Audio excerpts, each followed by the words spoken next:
أعوذ بالله السميع العليم من الشيطان الرجيم بسم الله الرحمن الرحيم الحمد لله رب العالمين وبه نستعين وصلى الله على سيدنا محمد وعلى الطاهرين وعلى الله دائم أجمعين من الآن إلى قيام يوم الدين آمين رب العالمين. أدعو الله لك الأنج الاستشهاد سيدتي نساء العالمين فاطمة الزهراء عليه السلام. Mes condoléances pour le martyre de la reine des femmes des univers, Fatima az-Zahra alayhi salam. Aujourd'hui, je vais vous parler de Saladin Ayyoubi et je terminerai par quelques passages des malheurs de Fatima az-Zahra alayhi salam. Je vais commencer par vous citer un verset coranique qui, en réalité, pourrait correspondre à Saladin Ayyoubi, l'arnatullah alayhi, et concerne aussi le martyr de Fatima az-Zahra alayhi salam finalement. Allah subhanahu wa ta'ala nous dit dans le Saint-Coran, بعد أعوذ بالله السميع العليم من الشيطان الرجيم ومن يقتل مؤمنا متعمدا فجزاء جهنم خالدان فيها وغضب الله عليه وعلى الله وعد له عذاب العظيم صدق الله العلي العظيم. Allah subhanahu wa ta'ala nous dit dans la sourate An-Nisa, donc la sourate des femmes, le verset 93, si quelqu'un tue intentionnellement un croyant, sa punition sera l'enfer, où il demeurera à perpétuité. La punition d'Allah le frappe, il le maudit et lui fournit un immense châtiment. Il est dit, mais je ne l'ai pas lu dans un tafsir, mais il est dit que ce verset est un des versets les plus durs dans le Saint-Coran, parce que dans une toute petite phrase, il regroupe le pire qu'on peut attendre de quelqu'un qui aurait désobéi à Allah Azzawajal. Si quelqu'un tue intentionnellement un croyant, vous allez voir que Saladin Ayyoubi n'a pas arrêté de tuer des croyants, des chiites. Maintenant, peu importe, en vérité c'est important, même s'il a tué en grande majorité des Ismaéliens, il avait une haine et c'était un assibi féroce, comme je vais vous le démontrer, aux chiites en général de toute façon. Là, on parle du Shia au niveau général, c'est-à-dire celui qui dirait que l'imam Ali alayhi salam soit le successeur légitime du prophète sallallahu alayhi wa alayhi, indépendamment de dévier ou pas dévier, ou celui qui amputera le nom des imams, même si en réalité, si on veut chercher vraiment, le véritable chiite, c'est celui qui croit aux 12 imams, sans aucun doute. Chiite du haut des imams. Donc vous voyez très bien que en tuant intentionnellement des croyants, quelle est la récompense? Et on peut le relier avec Omar ibn Sahak, l'arnatullah alayh, puisque ibn Sahak c'est son véritable père, c'est pas le Khattab, à ce qu'il a fait à Fatima az-Zahra alayhi salam avec la complicité d'Abu Bakr et tous les autres ennemis, Khaled, Qunfud, etc., etc. Qui est la meilleure des croyantes? Bien entendu, Fatima az-Zahra alayhi salam est la reine, on pourrait dire, des croyantes et des croyants, comme l'imam Ali alayhi salam est l'émir des croyants. En vérité, tous les imams sont les chefs des croyants, sans employer le terme amir, bien entendu, puisque c'est réservé à l'imam Ali alayhi salam. Donc on voit très très bien quelle est la récompense pour ceux qui tuent intentionnellement un croyant, les imams ou les chiites, bien entendu. Ceci étant dit, je vais commencer mon sujet sur Saladin Ayyoubi, l'arnatullah alayh. C'est important en réalité parce que très très souvent, certains chiites nous parlent que Saladin Ayyoubi, avec l'influence des frères musulmans, ce qu'on appelle frères musulmans, Hassan el-Banna et la suite, les Qutbis par exemple, Sayyid al-Qutb, etc., etc., ils vont nous dire que Saladin Ayyoubi a libéré Jérusalem. Il a libéré Jérusalem, mais que n'a-t-il pas fait au niveau des erreurs idéologiques et contre les chiites? Parfois on regarde uniquement un côté et on oublie le reste, alors que le reste dessert totalement. C'est comme il est dit que Omar, là, en vérité, il n'a fait aucune vertu, on doit dire qu'il n'a fait aucune vertu, aurait fait, soi-disant, la justice, ou même s'il l'aurait fait, ce n'est rien par rapport à ce qu'il a fait à Al-Bayt, dans sa balance, ça n'a aucune valeur avec les juifs et les chrétiens, justement à Jérusalem. Puisqu'en fait, vous savez très bien que c'est à son époque qu'ils ont conquéri Jérusalem, appelé Quds. Et il aurait créé une charte avec les juifs et les chrétiens. Bien sûr, c'est pas lui. Bon, après, il peut donner des conseils. C'est pas lui qui va écrire, c'est ignare qui va écrire quoi que ce soit. Toujours est-il que c'est à son époque et sous son pseudo-califat qui a été conquéri Jérusalem. Et il aurait fait la justice avec les juifs et les chrétiens en les respectant, en respectant leur église et leur synagogue, etc., etc. Alors qu'il a assassiné, comme vous savez très bien, les croyants et Fatima Tazarla, alayhi salam. Donc, ça le dessert complètement. Sharias al-Habib compare Hassan Nasrallah avec Saladin Ayyoubi. Je suis moyennement d'accord avec lui. Sur un point, peut-être on est d'accord, parce qu'en fait, lui, il veut faire le parallèle dans le sens de dire que Saladin Ayyoubi, regardez, il a libéré Jérusalem, c'est un acte qui est très bon, et en même temps, il a, il a des déviations claires. Bien entendu, Hassan Nasrallah a des déviations claires quand il défend Aïcha, quand il dit les compagnons radiallahu anhu, qui luttent contre les Rawafed, qui calomnient des croyants, sous prétexte qu'ils ne seraient pas d'accord avec lui, en disant celui-là il travaille avec les Anglais, etc., etc., sans aucune preuve en vérité. Et on peut démontrer très facilement, et je ne suis pas l'avocat de Sharias al-Habib, on peut démontrer que même en Angleterre, il y a des gens qui sont totalement liés au régime iranien. Donc ça n'a strictement rien à voir. Et la grande différence entre Saladin Ayyoubi, pour ne pas comparer totalement avec Nasrallah, c'est que même si Nasrallah combat idéologiquement les Rawafed, il n'a pas tué comme Saladin Ayyoubi a tué ouvertement des croyants. Donc la comparaison, on dit comparaison n'est pas raison, et là peut-être que ça correspond parce que finalement, en partie ça peut être vrai, la remarque de Yasser Habib quand il souligne le problème idéologique, c'est une réalité.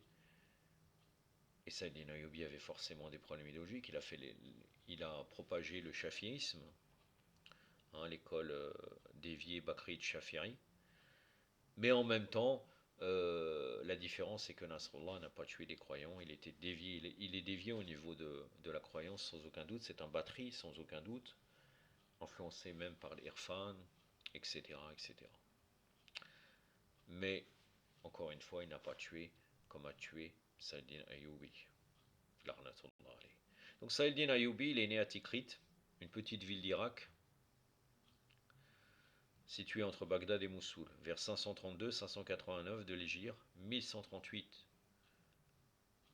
Donc là, 589, c'est sa date de mort.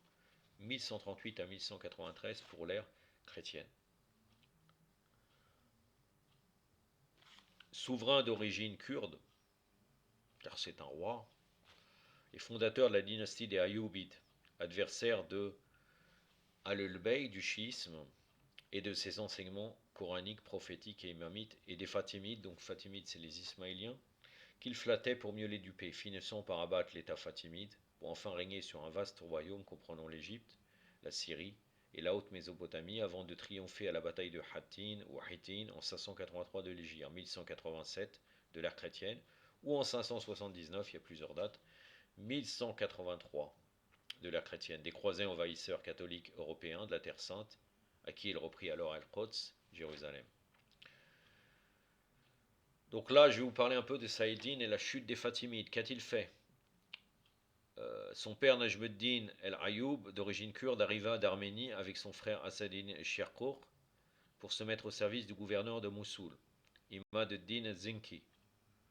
Il parvint à gouverner la province de Baalbek, mais n'ayant pu la défendre, il se retira et rejoignit le gouverneur d'Alep, Nour-Din Zinki, qui le chargea du commandement de l'armée. Najmuddin, avec le soutien de son frère Assaduddin Shirkour, un autre chef de guerre d'origine kurde, parvint à conquérir Damas et à la rattacher à la principauté de Nour ad-Din, Alep, ce qui lui permit de consolider sa position et ses ambitions.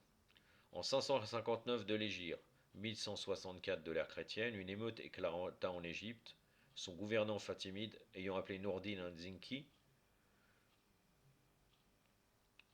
à l'aide. Ce dernier lui envoya un corps expéditionnaire syrien placé sous commandement de Shirkuh,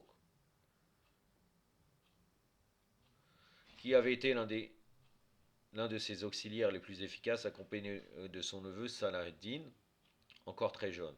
Il parvint à mettre fin aux troubles et à rétablir l'ordre, instaurer la sécurité et la paix. Alors Shirkuh fut nommé vizir du calife fatimide El-Adib, affaibli à peine 3 mois après sa nomination en 564 de l'Hégire, 1169 de l'ère chrétienne.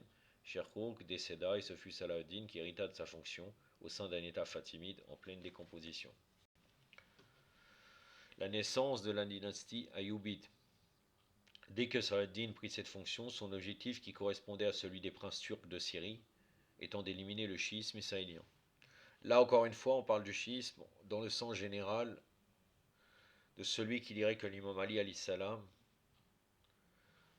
serait le successeur légitime du prophète Mohammed sallallahu alayhi wa sallam, indépendamment des déviations, puisque vous savez très bien que les Ismaéliens s'arrêtent à Ismaël, le fils de l'imam Sadiq alayhi salam, et ne reconnaît pas l'imam Moussa al-Khazem alayhi salam et les autres imams. Donc à partir de là, c'est éliminatoire en vérité. Ça ne leur garantit rien et ça ne leur fait pas une vertu de plus finalement que les mukhalifin. Mais ce qui est important là, c'est que, encore une fois, comme je vous l'ai dit précédemment, c'est qu'en fait, ça aurait été des chiites du haut décimant, il aurait fait exactement la même chose. D'ailleurs, on m'avait déjà rapporté, j'aurais pu le dire après, mais je vais vous le dire maintenant, c'est pas d'une manière sûre. Hein. En tout cas, on m'a dit qu'il a tué des milliers. J'ai oublié le chiffre, et c'est un chiffre assez grand. Je crois que c'est 6000 ou 7000 personnes, parce qu'ils ont dit Ayyala khair al-amal dans l'Aden. Ou bien l'iqama, on pourrait dire iqama, parce que c'est pas tout le monde qui va faire l'Aden. Même si c'est recommandé, mais d'une manière générale, si on est dans une société islamique, généralement on va dans la mosquée, et Yala khair al-amal est dit dans l'Aden, et puis l'iqama, c'est l'imam qui va le faire. Ou bien quelqu'un à côté. Après, il y a divergence sur ça au niveau des marjas, mais c'est pas le sujet. Est-ce que c'est quelqu'un qui doit réciter à côté, qui peut réciter à côté ou non, ou bien c'est celui qui dirige la prière qui va faire le iqama. Ça c'est un autre sujet. C'est pas notre sujet, c'est loin d'être notre sujet d'ailleurs. En tout cas, ceci étant dit, en réalité, donc il aurait tué des milliers de personnes parce qu'ils auraient dit Aïe al-Khair al-Ramal. Ce qui est intéressant, c'est que vous savez très bien que d'après le commentaire de Al-Bayt, il y a plusieurs commentaires, mais Khair al-Ramal, chose que Omar ibn al-Khattab, appelé en vérité son vrai nom Ibn Sahaq, là on a enlevé, c'est en réalité ça veut dire Bir al-Fatima wa Olad, la bienfaisance envers Fatima alayhi salam et ses enfants. Omar a enlevé Khair al-Ramal en disant le djihad est plus important. Khair al-Ramal, ce n'est pas la salat. Au niveau extérieur, il a tort, car la salat est le Amoud ad-Din, le plus important, tout va avec. Et au niveau batini, il a tort, hein, Marnaoui, car finalement, il a été inspiré par Shaitan pour enlever la partie qui en vérité concerne venez faire la bienfaisance envers Fatima et ses enfants. Donc, Saïdine Ayyubi, quand on parle du schisme ismaélien, ça le dessert complètement et c'est pas normal. De toute façon, d'une manière générale, un gouverneur se doit de respecter les différents groupes religieux. Il peut faire de la propagande contre eux sans aucun doute, mais il ne peut pas éliminer les religions des autres. Ce n'est pas comme ça, normalement, dans Ahlul Bayt et même dans comment le prophète sallallahu alayhi wa sallam gérait son état et l'imam Ali alayhi salam. Donc c'est faux.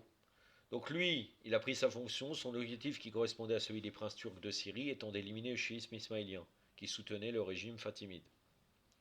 Il réussit à se débarrasser de la puissante garde noire qui consistait à la plus efficace protection et défense du calife fatimide, puis peu après à faire prononcer la khotba au nom des Abbassides, tandis que le souverain fatimide, malade, s'éteignait en 566 de l'Hégire, 1171 de l'ère chrétienne. Salah ad-Din est enfin parvenu à la réalisation de son désir de se libérer des deux États fatimides et zengides, et pour parvenir à ses fins, il usa de la politique de la duperie, de la perfidie et de la ruse. De quelle manière a-t-il fait cela? En faisant preuve de grande affection et attention envers les Fatimides et les Zengides, pour mieux les tromper sur ses réelles intentions à leur égard. En les louant dans les sermons du vendredi, du jour du vendredi, correspondant au vendredi du calendrier grégorien, Jum'ah bien sûr, aspirant par là à s'assurer à leur amitié et tranquillité pour parvenir à ses objectifs d'anéantissement des deux États cités auparavant, d'annihilation de l'enseignement donné par les Fatimides pour établir l'enseignement du chafirisme et construire des madrasas chafirites.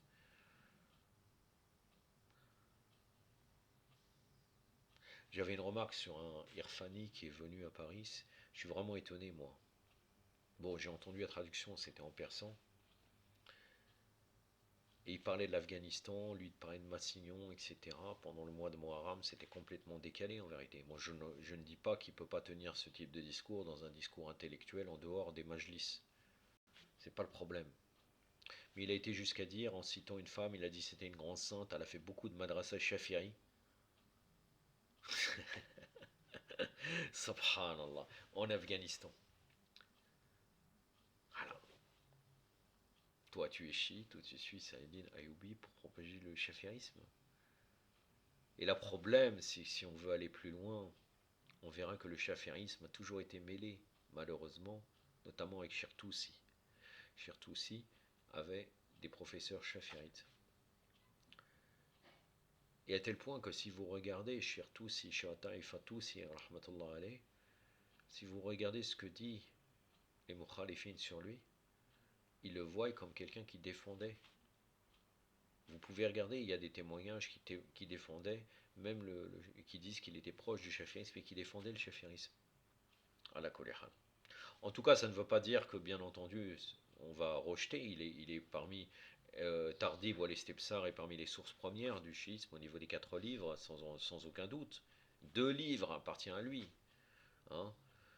Et en plus de ça, il a œuvré à la propagation de ce qu'on appelle le jafarisme, sans aucun doute. Rahmatullah alayh. Mais l'influence existait déjà à cette époque. Donc lui, cet Irfani, va nous parler de... voilà, Saïdine Ayoubi fait des madrasas shafarites, peut-être qu'il aurait dit c'est bon, c'est magnifique. Vraiment, on en est à un degré de subversion finalement. Et là, on voit aussi que c'est aussi une subversion, le fait que Saïdine Ayoubi, euh, à l'époque, il voulait s'attribuer l'amitié envers les Zengides et les Fatimides, il les louait dans le Khutbat al-Jum'ah. Alors qu'en fait, il n'en pense pas moins. Il pouvait s'abstenir de faire cela. Bon, maintenant, même si à l'époque, il fallait toujours faire le louange des souverains en place, si on fait le Khutbat al-Jum'ah, parce que c'est des fonctionnaires d'État, soit il ne faisait pas le Jum'ah, soit il ne le faisait pas. Il ne disait pas cela. Mais pour pouvoir les duper par la suite, il a fait cela. La traîtrise.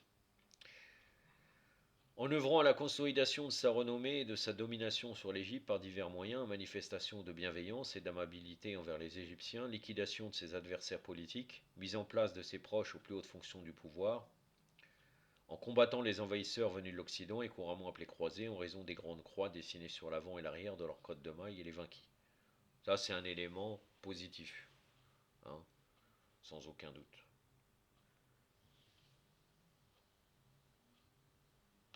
Bref, Saladin, ayant acquis une grande popularité doublée d'une réelle influence et d'un pouvoir sans conteste, mit fin à l'état fatimide en se déclarant roi de l'état ayoubide, dirigeant désormais l'Égypte où établit le chafirisme, tout en nommant nominalement pour Nourdine son lieutenant.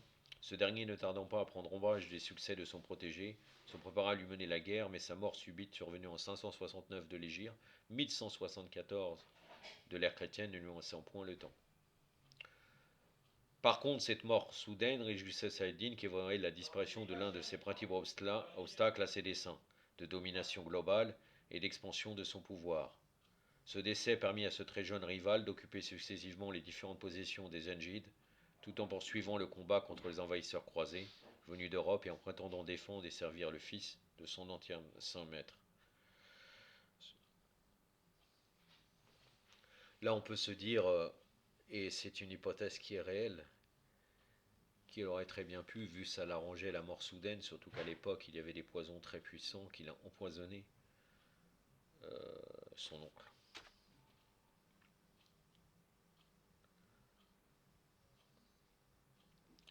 Après avoir déclaré l'indépendance de son État Ayyubide, Salah ad-Din procédait aux aménagements suivants. Regardez. Élimination des madrasas de tout enseignement islamique, donné par les Fatimides, donc là, les Ismaéliens. Élimination de tout ce qui était politiquement et juridiquement fondé sur enseignement islamique, soi-disant islamique, bien entendu, c'est une manière, ça n'a rien à voir avec l'islam en vérité, des Fatimides.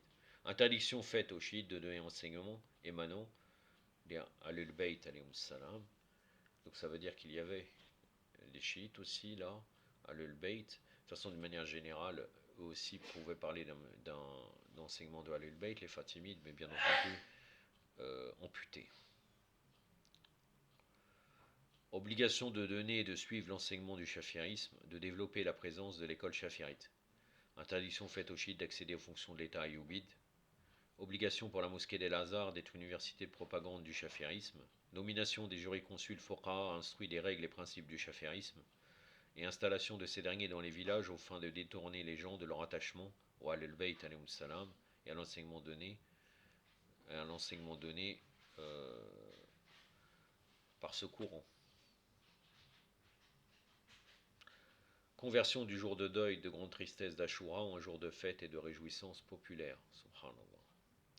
Puis au mois de Rabi Hassani de l'an 570, novembre 1174, Salah ad-Din fit une entrée triomphale dans la ville de Damas, où il fut acclamé pour son action en Égypte, ce qui lui fournit d'abord l'occasion d'affirmer ses ambitions, réaliser l'expansion de l'enseignement du chafirisme au détriment de l'enseignement des autres écoles, et particulièrement au détriment de l'islam des Ahlul Bayt alayhim salam. De combattre les envahisseurs croisés, se lancer vers la Syrie du Nord et la principauté d'Alep, où il se heurta à la résistance des émirs qui entouraient le jeune Ismaël ibn Nur ad-Din. Néanmoins, Salah ad-Din parvint à dominer Damas, Homs et Alep, son pouvoir énormément consolidé par ses conquêtes et victoires. Il envoyait son frère au Yémen, qu'il conquit à son tour. Il obtint ensuite la prestation de serment d'allégeance du shérif de la Mecque, faisant ainsi du Hijaz une nouvelle province de la dynastie des Ayyubides. Ayant ainsi obtenu l'investiture de calife, cela lui permit de battre monnaie en disposant du nouveau titre d'El-Malek Nasser, élément d'une dictature royale, puisque le Malek ça veut dire le roi,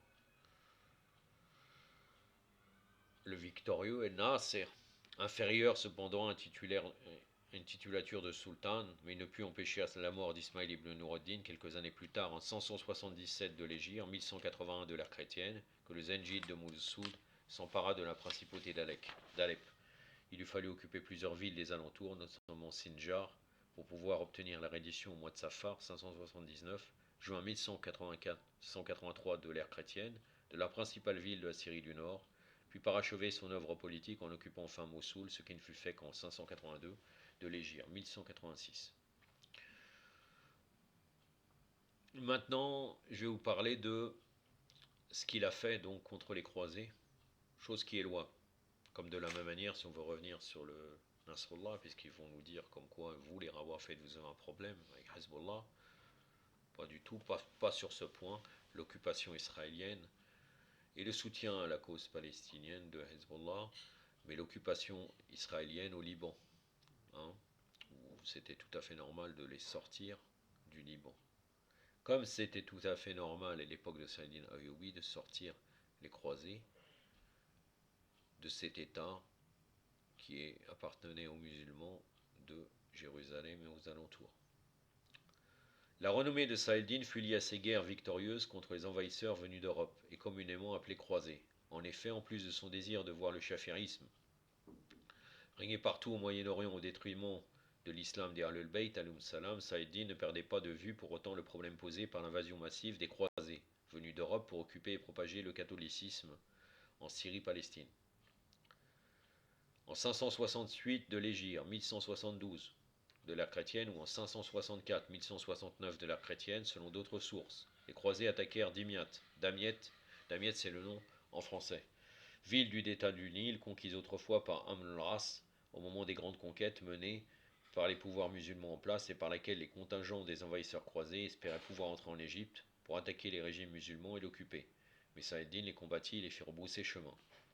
En 583 de l'Égypte, en 1187 ou en 579-1183, selon d'autres sources, après un raid aventureux des envahisseurs croisés en mer Rouge, le danger de les voir réussir à leur invasion poussa Saladin à la mobilisation générale des musulmans et appela à la reprise de la guerre sainte alors qu'il disposait d'une armée d'environ 9000 cavaliers aguerris d'une flotte efficace.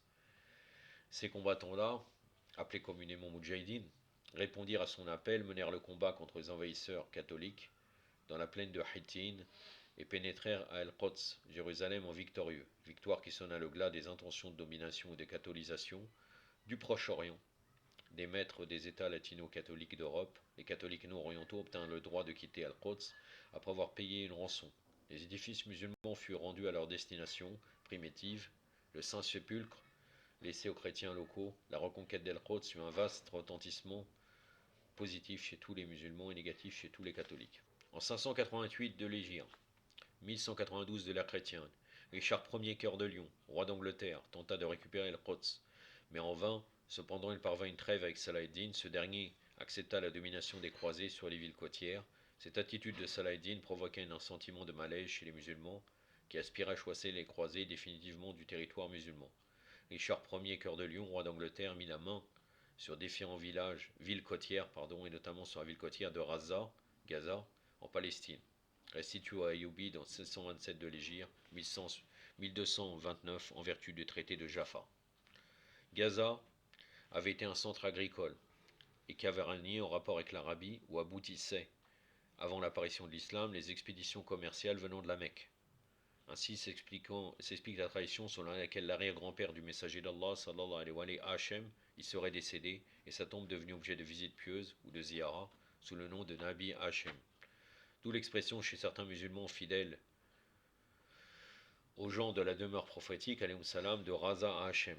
Lorsqu'ils citent cette ville côtière de Palestine éternelle et de leur profond désir d'accomplir une ziyara à la tombe de l'arrière-grand-père du messager d'Allah, sallallahu alayhi wa sallam, Hachem, alayhi salam. Donc dans les affaires religieuses, Saladin se préoccupa de faire régner le chafirisme et son enseignement, de combattre l'enseignement islamique d'Al-Bayt alayhi salam en favorisant la création de madrasas chafirites dans les villes syriennes, égyptiennes et dans les villes soit récemment conquises, soit rattachées à d'autres sectes bakrites, ou bien d'autres sectes bakrites, ou bien même les autres écoles qu'on dirait chiites.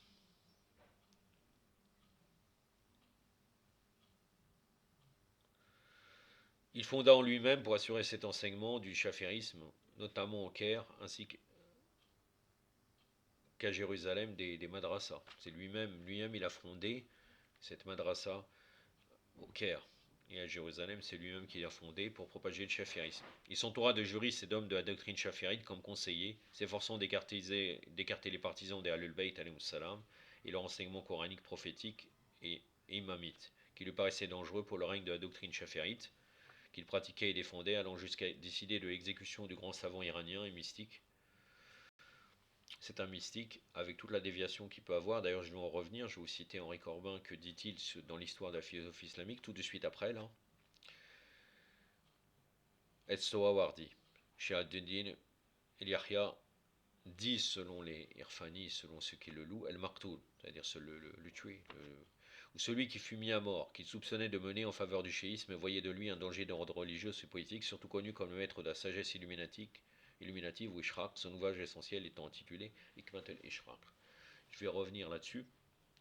De toute façon, indépendamment que Sohawardi, Shahabuddin Sohawardi, avait des déviations, notamment en reliant la religion de l'ancienne Perse avec l'islam,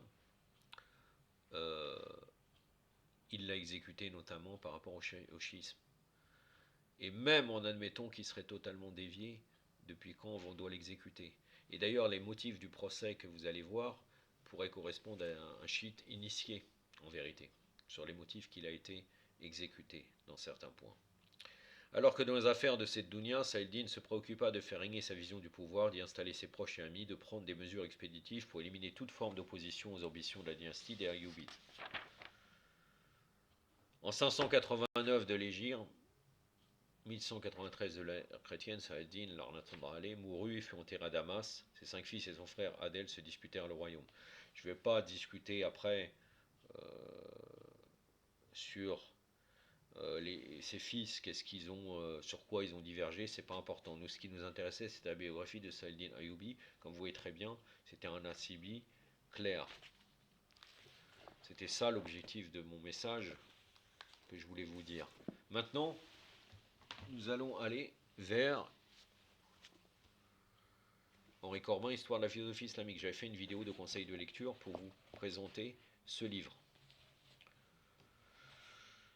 À la page 285, Henri Corbin nous parle de Sohawardi. Bien entendu, il le loue, c'est pas le problème. Moi, ce que je veux vous dire, c'est juste que vous parlez un tout petit peu de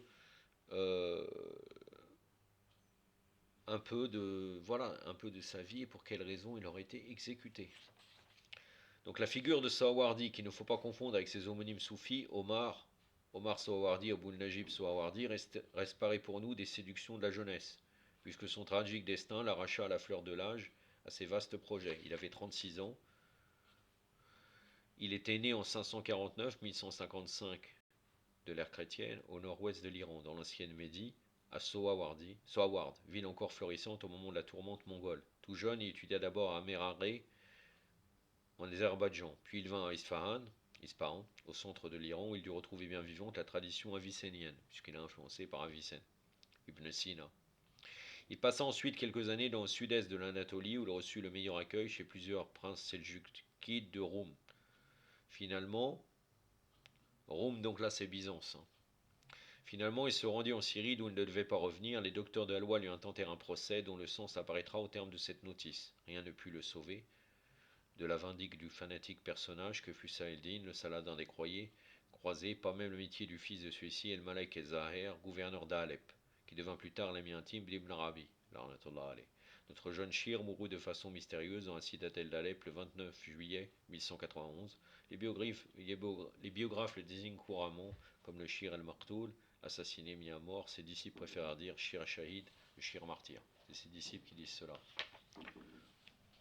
Maintenant, à la page 301, on va comprendre la raison de pourquoi Sohawardi a été tué par Saïd-Din Ayyoubi. De toute façon, tout ce qui sentait le schisme, duodécimain, le schisme qui revendique ou quoi que ce soit, n'importe quel chiite est exécuté selon Saïd-Din Ayyoubi. C'est un insibi clair. Sohawardi met en effet, donc la page 301, Sohawardi met en effet au sommet de sa hiérarchie des sages, celui qui excelle également en philosophie et en expérience spirituelle. C'est celui-là qui est le pôle, le qutb, et sans la présence duquel le monde ne pourrait continuer d'exister, dût-il n'y être qu'incognito, complément inconnu des hommes,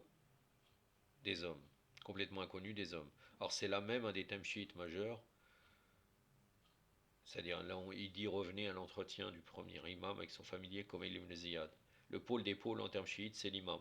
Son existence incognito présuppose à la fois l'idée chiite de la Reiba, l'occultation de l'imam, et l'idée du cycle de la wilaya, succédant au cycle de la prophétie, postérieurement au sceau des prophètes. Cette wilaya, nous le savons, n'est autre que le nom en islam de la prophétie ésotérique, Nubuwat el-Batiniya, permanente. Aussi bien les docteurs de la loi, on pourrait critiquer le terme qu'il emploie, mais de toute façon, Sohawardi était proche du schisme. Soit il était chiite, soit il était proche du schisme. Et c'est une des thèses qu'il croit de toute façon. La wilaya, il y croit. Il est possible que même de toute façon ils ont mal compris son message, indépendamment qu'il ait été dévié, qu'il a pu basculer dans la déviation. La raison de son exécution peut-être est trouble en vérité.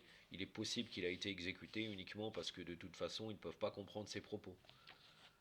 Si on leur dit les imams salam, sont là pour nous enseigner l'enseignement ésotérique du prophète sallallahu alayhi wa sallam après le prophète, ils vont nous dire ça veut dire que vous croyez à un autre prophète en fait, comme quoi le message du prophète sallallahu alayhi wa sallam aurait été incomplet et en fait vous avez besoin des imams alayhi salam, alors qu'en réalité les imams sont là pour donner le sens ésotérique, le tahwil des enseignements du prophète sallallahu alayhi wa sallam. Tout va ensemble, hein.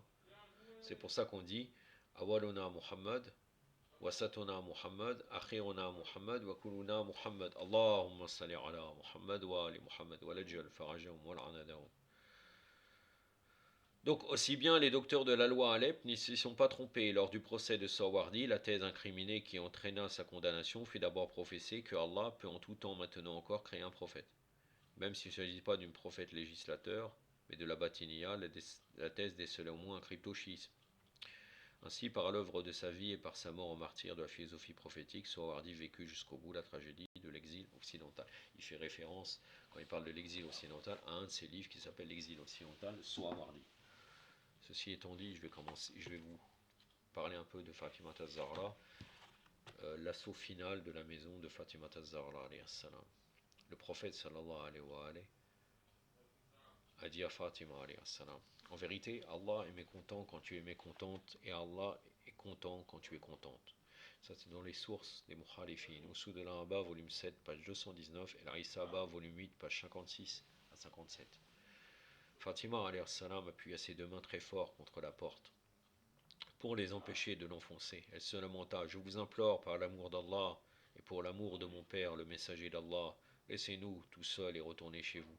Omar donna l'ordre à Konfoud de prendre un fouet et de frapper Fatima alayhi salam avec ça. Konfoud s'exécuta immédiatement, le fouet atteignit brutalement Fatima sur la main et laissa une marque noire. Biar el Noir, volume 53, page 13. Omar donna alors un coup de pied violent à la porte et la cassa. Tafsir al-Ayashi, volume 2, page 67. Fatima alayhi salam éloigna son ventre hors de la porte pour le protéger et le mettre hors de danger. Pendant ce temps, Omar continuait ses coups de pied, ce qui restait encore de la porte. Biar el Noir, volume 30, page 294. Un clou de la porte s'enfonça dans sa poitrine. Mortamer Olama el-Baghdad, c'est-à-dire ça c'est la conférence de Bagdad. Mortamer Olama el-Baghdad, page 63. Elle parvint à se relever, à se mettre debout en s'appuyant au mur. Elle avait très très mal. Elle était victime d'une fausse couche. Biar el Noir, volume 30, page 294. Morsen ou Mohassen, son prématuré de 6 mois, venait d'être assassiné dans son ventre. Bir el Noir, volume 53, page 19. L'auteur Bakrit Mohamed Sharastani dit: les Nizamiya, une école de pensée. Bakrit croit que Omar frappa sur l'estomac de la fille du messager d'Allah, sallallahu alayhi wa sallam, ce qui eut pour résultat la perte de son enfant dans son utérus. Omar avait menacé de mettre le feu à la maison avec ceux qui s'y trouvaient: Ali, Fatima, Al-Hassan et Al-Hussein et d'autres. Alayhim salam ajma'in. El-Mihal wa Nihal, donc ça c'est le livre de Sharastani, volume 1, page 200, page 77. Ça c'est quand il parle des Nizamiya. Le savant bakrite indien Shah Abdul Haq ad-Delawi, mort en 642, écrit: Allah donna à Fatima les 5 enfants suivants, Hassan, Hussein, Zaynab, Kulsum et Morsen, qui fut martyrisé suite à l'oppression de la Ummah. Cette maladie et cette douleur de la fausse couche conduisaient au décès de Fatima alayhi salam. Ma'arij al-Nubuwa, chapitre 4, les événements de l'an 2, Tajdiz Fatima. Et après, vous pouvez trouver malgré cela, vous pouvez trouver des gens, même les auteurs eux-mêmes, des fois défendent par la suite dans le même livre Abu Bakr. Par exemple, là, je vais vous citer Ibn Abil Hadid, qu'est-ce qu'il dit, le commentaire de Najat Balara. Ce qu'il dit est tout à fait juste. Mais si vous revenez à Beit el-Arzan de Shir Abbas al-Qumi, vous allez voir, il cite fréquemment des paroles d'Ibn Abil Hadid où il veut se dédouaner. Il ne veut pas prendre position, il veut se dédouaner et indirectement défendre Abu Bakr ou Omar. Subhanallah. Ça c'est intéressant pour dire comme quoi c'est comme si le commentaire d'Ibn Abil Hadid de Najat Balara, j'ai pas dit qu'il dit ça dans ce livre-là, mais peut-être dans d'autres livres. En tout cas, Shir Abbas al-Qumi, il relate les paroles d'Ibn Abil Hadid. C'est pour montrer encore une fois que finalement, Shir Najat Balara et le commentaire de Najat Balara d'Ibn Abil Hadid n'est pas une source première pour nous. C'est-à-dire que vous voyez que les Shiras, la plupart du temps, Ibn Abil Hadid, ils vont parler de Mohamed Abdou, alors là c'est encore pire, ou bien Ibn Abil Hadid et le Murtazili. Ibn Abil Hadid relate des faits un peu historiques, un peu bien. Mais mis à part ça, il est un bakrite. Et dans d'autres textes, il défend Abu Bakr et Omar. Donc Ibn Abil Hadid, qu'est-ce qu'il dit? Vous allez voir, très important. Quand Jabir ibn Asoud effraya Zaynab, alayhi salam, lui causant la souffrance d'une fausse couche, le messager d'Allah, sallallahu alayhi wa sallam, jugea permissible, Moubar, de verser son sang. Si le messager d'Allah aurait été en vie, il aurait jugé de la même façon permissible de verser le sang de l'individu qui a frayé Fatima, autrement dit Omar, à tel point qu'elle fit une fausse couche. Le commentaire de Najat Balara, page 531, dans le chapitre de Badr. À cet instant, Omar pénétra de force dans la maison. Et ses boucles d'oreilles tombèrent par terre et furent éparpillées. Si vous revenez à ce passage-là, dans le Bihar et la Noire, vous allez trouver des choses, pages 294 et 349 du volume 30, horribles. C'est ce qu'Omar a fait à Fatima, alayhi salam. C'est dans ces circonstances horribles et terrifiantes que Ali sortit de sa chambre. Il consola Fatima, puis se lança contre Omar, le saisissant avec rage par derrière, et le serra et le secoua très fort, puis jeta par terre, si bien que son nez et son cou furent sévèrement blessés.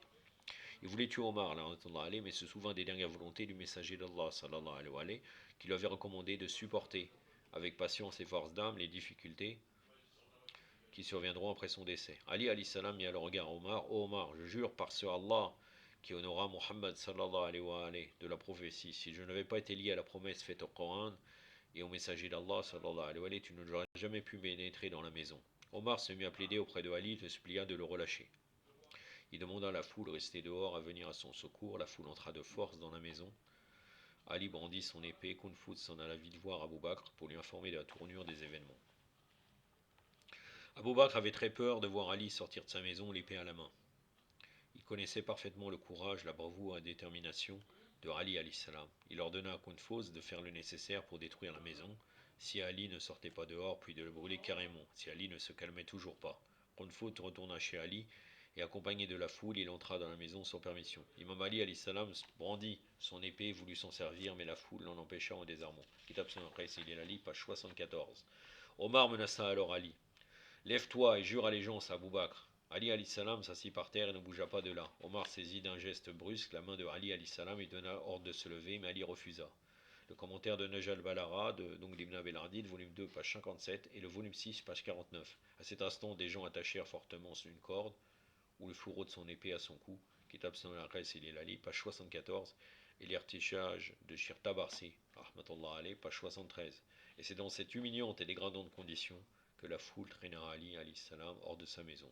Le commentaire de Najal Balara, volume 6, page 45, Tafsir al-Ayashi, volume 2, page 67. Ils le poussèrent par ses habits et le traînèrent jusqu'à la mosquée. Fatima alayhi salam leur implora, leur supplia pour l'amour d'Allah, pour qu'il relâchât Ali alayhi salam. Le commentaire de Najal Balara, volume 2, page 100, page 50. Inna lillahi wa inna raji'un wa la hawla wa la quwwata illa billah wa al-ali al-azim wa anallahu dalimin khasatan Omar ibn Sahaq وجميع الأعداء محمد وآل محمد. أكتفي بهذا القدر وصلى الله على محمد وأتقى الطاهرين والسلام عليكم ورحمة الله.